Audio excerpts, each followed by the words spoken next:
Is Josh Giddey really one step back three away from being a perennial all-star? Does Leonard Miller have just as much upside as any other young player on this roster? And can the Bulls make the play-in as soon as the 2026 season, the first season under Bryson Graham? We're going to talk about all these things. What's going on? My name is Haize. Welcome to another episode of Bulls Without Borders. This is your weekly Bulls fans hot take episode. So we're going to get into a number of hot takes from around the fans of Bulls Nation. If you guys want to be included in this, all you got to do is follow me on Twitter at CEO Haize.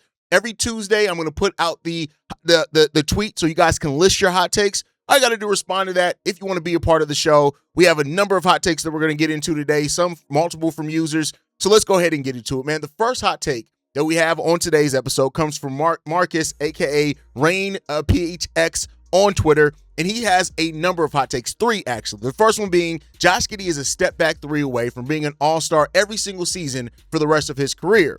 Also, number two, the Bulls will make the playoffs at least the play-in next season. They aren't as bad as people think. And three, Leonard Miller has just as much potential as anyone currently on the Bulls roster.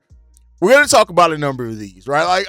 Like, this was so many hot takes that I started to, not take it because it was so many, but I feel like these are really good conversation pieces. So first, let's talk about the Josh Giddey being one jumper away from being a yearly all-star. Here's the thing, right? I think that skill set wise, number wise, Josh Giddey can put up the stats that look like an all-star. There's no doubt about that. But as we've seen, it comes to being, if you're going to be on a losing team and be an all-star, you have to have huge numbers from around the league. So here's the thing. I think that the respect of Josh Giddey's off-ball shooting is growing, right? He's grown as a player like that for the Chicago Bulls. His playmaking, his rebounding, we all know what that's going to be.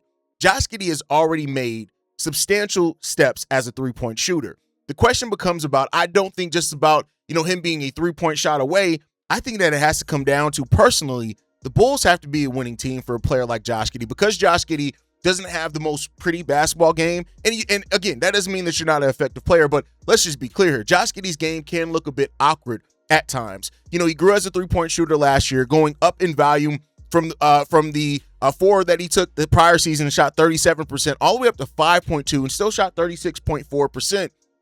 That was solid enough. He made defenses he kept defenses honest, and I think that's a big step. So I'm not saying that the three-point shooting is not a major key for him to be able to turn into a all-star, but I also think for a point guard, especially in this conference, for a point guard that's not uber athletic or anything like that, is going to have to take Josh Giddey to really, be on a win. The Bulls to be a winning team to get that done. I don't think this take is completely crazy, but I do think the NBA is all about pressure points, right? And Josh Giddey, if he can punish defenders, it goes a long way to get there. But I do think he doesn't have to become a totally different player, but I do think the Bulls as a team almost have to be in a totally different place. Let's talk about your second hot take here. Can the Bulls make the playoffs, or at least the play-in next season? Here's the thing. The Bulls were a team that started off hot last year, cooled off, injuries happened, all the type of stuff, but now you're a rebuilding team. And so much of the Bulls roster is going to be new. We all know that, right? Like, yeah, you have Modest that can take a step or a leap. You have Josh Giddey who's hopefully going to continue to improve. You're going to add the number 4 overall pick. You're going to add at least the 15th pick if you don't move back into the lottery. And even if all those things work, we've seen it. Like for young teams, a new coaching, a new culture, sometimes it takes a little while for those guys to get there. Will the Bulls have enough talent? That's a question to ask after the NBA draft they have. I think they're going to have a lot of talent, especially in Eastern Conference. But, there are other things that are going to have to be a factor. How long does it take these players to really learn how to mesh and play well together? Those type of things. I think otherwise in the league as well, at the Indiana Pacers, who are going to be back to being close to themselves next season, they've already set themselves up with acquiring a center. So you're going to get that. I don't see Detroit, Boston, New York, all take those teams taking a step back. And if you look at the teams that were in the play-in last year, the Philadelphia 76ers can always go either way. The Orlando Magic are adding a new coach in Sean Sweeney, who is going to try to bring that maybe even championship pedigree over at that time. The question becomes about, do you see the Charlotte Hornets, the Miami Heat, or the Milwaukee Bucks that are all above the Chicago Bulls taking a step back? We already know Indiana Pacers are probably going to take a step forward. And the Washington Wizards and Brooklyn Nets, and now with teams too kind of being punished by the NBA, you could see not as many teams tank. So I'm not going to say for sure on that. I don't think it's the wildest take, but I do think with where the Bulls are right now in a rebuild, and the fact that being in the middle now is actually going to be beneficial, the Bulls should try to aim to make the play-in, and we'll see what's going to happen there. Let's get to what maybe your hottest take is. Leonard Miller has just as much potential as anyone on the roster because of his vertical, his transition aggression, his improving three-point shot, and his legit size at 6'10". Here's the thing, right? I want to say this. Do I think that Leonard Miller could be a hitting gem on this team? Yes. But I think you also have to look at the opportunity. He's not going to be above Modest. He's not going to be above Caleb Wilson or Cam Boozer. One of those guys are likely to be drafted by the Chicago Bulls. He's not going to be above those guys. So that's already him being a spot below the bench. Is he above Jalen Smith, who's also going to play majority forward? I don't know, right? Does Noah Essengay, who was a higher pick, does he make a substantial step to where the coaching staff looks at him with his defense and his rim protection and his athleticism? It's a lot to go there. I can't say that Leonard Miller he doesn't have as much potential as Modest. But that doesn't, just because he doesn't have as much potential doesn't mean he still can't be a damn good player. I think the thing with Leonard Miller you have to look at as well is that Leonard Miller, most of his games came when the Bulls, all the players were gone. Like, I do think that his chemistry with Josh Giddey and Modest, the fact that these are players that are actually going to be on the Bulls next season, does bode well for him to be in the rotation. But I don't know if I believe that he has just as much potential as anybody. I think he does have potential, and potential that's worth investing in. How far that can go, that really comes down to him. I'm not going to count him out because I think he's a player that gives a damn on defense, those type of things. He did have a legit shot. He's not the loudest name on the roster, but I don't know if he's going to have the runway to necessarily show as much as those other guys. But again, we'll see. Where do things have happened? But great take there. All right, let's move on to the next Bulls fan that we're going to talk about. K-Bam, everyone knows on Twitter. He says this: Graham has already experienced his first lesson. You can't take 3 months to hire a coach because other teams will hire your best candidates. My hottest take ever, though, Hoiberg never got a fair shake. Let's talk about the Bryson Graham thing. First of all, it hasn't been 3 months since Bryson Graham has taken a hire coach. And you can take as long as you want, as long as you get the right guy. I understand this point with the Chicago Bulls fans and Sean Sweeney being hired by the Magic, but we have nothing to say that Sean Sweeney wouldn't have wanted to wait on the Magic job because they are much closer than the Chicago Bulls.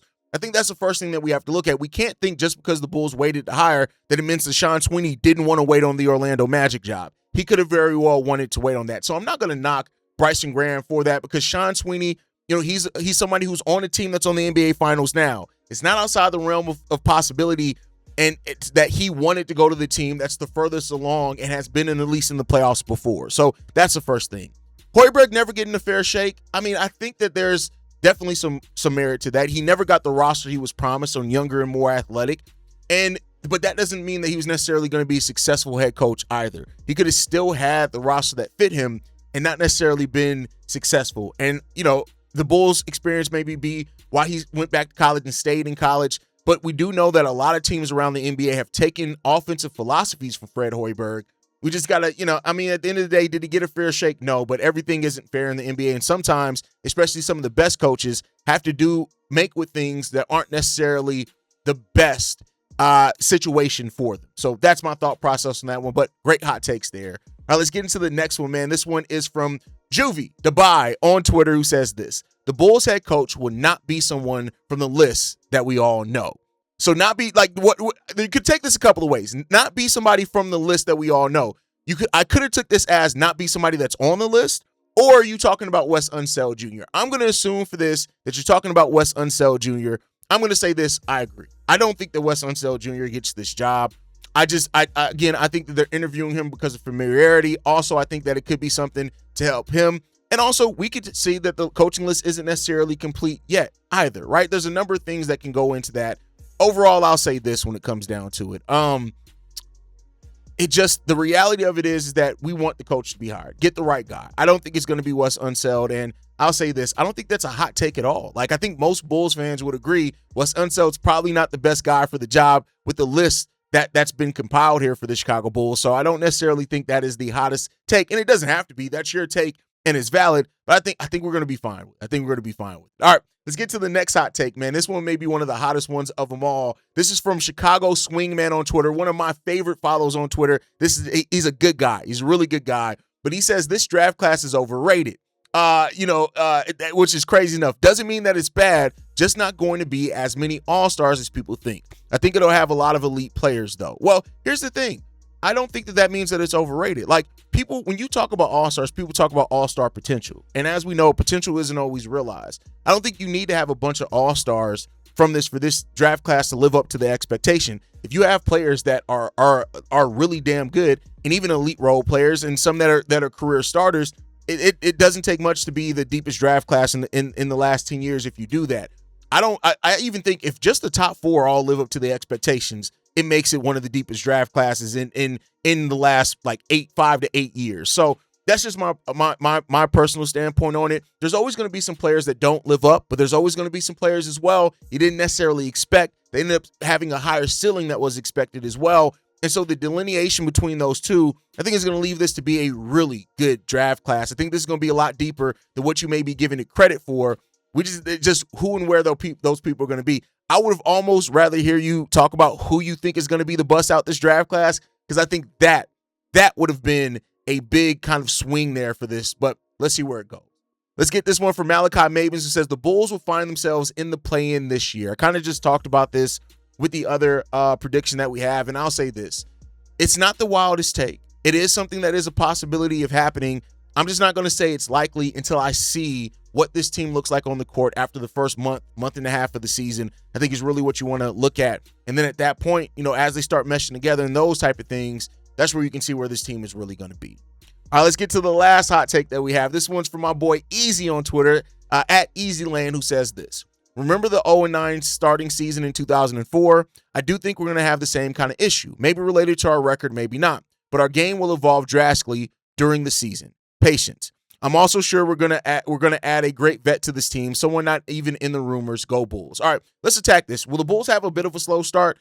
I think that's a fair guess to make, because when it comes down to it, like, this is going to be a completely brand new team with a new coach who's going to be getting familiar with those players, still figuring out the best way to use them and how they work together. I think the lineups and how and where you want to use players, how they play off each other, that's going to be a big test of the first month, maybe even a couple of months of the season. And at that point, depending on how many of those games you were able to win, that's going to tell a lot of that, right? So I think the overarching thing is, like, not how the Bulls start. It's not going to be as important as how the Bulls look by the end of that season. If you go through your lumps and bruises early, but by the end of that season, even if the Bulls don't have necessarily the best record for the entirety of that year, but they start looking like a team that is starting to figure out how to play together, starting to figure out how to win games late, starting to figure out how to close games by the end of that season. That's the most important thing, even more than the overall win-loss record. That is the most important thing for this team, I think, next season. And if you get that, like you said, that evolved drastically during and over the course of the season, that's really what you want to see from this team. If you see that, I think you're going to be in a pretty good spot, right? And then as far as adding a great vet, what do you mean by great vet? I think that we're going to have a potential of adding some solid vets. I think we already have some of those, and like Trey and Jalen, those are solid vets that know how to play. But I don't know if the Bulls are going to make a big swing at a great vet. Now, I think they're a younger player that's in restricted free agency you could make a swing at. Those type of things. Maybe like an Isaiah Hartenstein, maybe the most veteran player that you add in a case like that. But maybe I'm wrong. And I think those are what it comes down to. And we'll see. We'll see. I'm glad to see, though, a lot of people have faith in this Bulls team and really turn into something this year. And we'll see how it's going to go. But that's going to do it for today. Make sure you guys subscribe to Bulls Without Borders, man. We're trying to get to 1,000 subscribers by the start of the 2026-27 season. We can only get there with you guys turning in, so make sure you guys hit that subscribe button if you're not subscribed to the channel. But I want to shout out to Marquise, Kabam, Juvie, Chicago Swingman, Malachi, Easy, and everybody in Bulls Nation who continues to support this channel. We can only do hot take episodes like this with you guys, so I thank you guys for that. And also, make sure you guys tune in Saturday where the whole crew will be live discussing our Chicago Bulls. But until then, get ready for the draft. News is going to keep coming, man. Love you guys. Go Bulls, y'all. Peace.